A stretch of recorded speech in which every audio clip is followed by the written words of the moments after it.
دوستان ما از یکمی کس برای هر یک تایشون $100 آماده کردگیان در سیرکای در کامنتاری بده میدروین هنگامی رجیستراسیون پروموکودی یابانی را استفاده میکنین و شما پر میکنین صاحب $100 میشین. شانسی خودتون ایدست نتین. سیرکا در کامنت.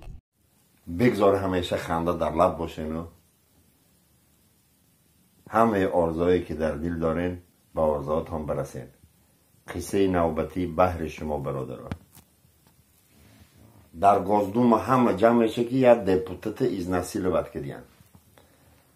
مجلس کلان سر میشه، همه خیلی جمع میشن، دپوتات هر یک گلاستوکدار همه جمع میشن. یک تاش میروی هم میدان. گوش کنین رفیق جنابا، رفیق دپوتاتا، گوش کنین مرا ونیمتی نه. ای از نسل منی، از زکاسنوی از نسل منی بود. باور کنین گفتم مده، از زکاسنوی از نسل منی. دیگه همون دروای میدان چغیراقیت دیگه شایی هو زکاسنوی از نسل باید دیگه من سخن دارم میروی میدان. راست مگه قهاروف، ای زکاسنوی از نسل منی بود. من حمید باوری دارم. برای چی باوری دارم که باید زکاسنوی از نسل منی دیگه در پیشانی دپوتات بود. سربلند باشه برادر.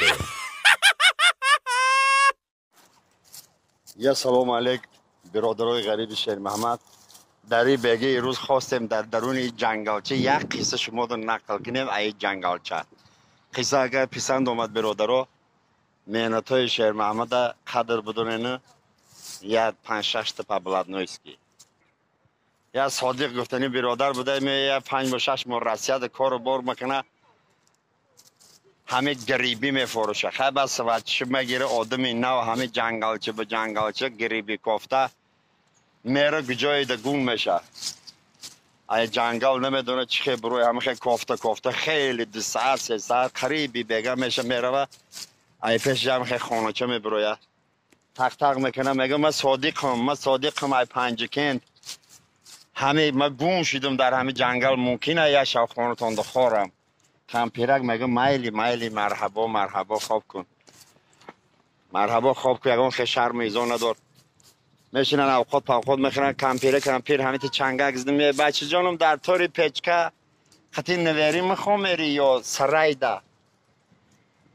صادق فکر که در نگاه گفتن نویرش مایده باشه ای شطه میزنه شما گری که نگر تو غوری نمگیری. نه گفتن ماما میرم همون سرای دخوا میرم. کمپیر میره و دری سرای هوی میکنه. صادق خمه دروره صادق خیلی میزنه خواه سهر بر وقتر میخزه خیلی دیره و نچخیله و خیلی بخی کلادیست یا دختر رسیدیان خیلی موی سر یعنی مقدله و دعو و پاکوفکه همه خیلی بزدی اندر عالمین. پیش میگه میبخشی دختر جان شما کین؟ میگه من نویری همه کمپیرم. صادق همه واه میگه جاش ده میشینه میخزه میگه چوکت شما کین؟ میگه من همون دلبیاب ای سرای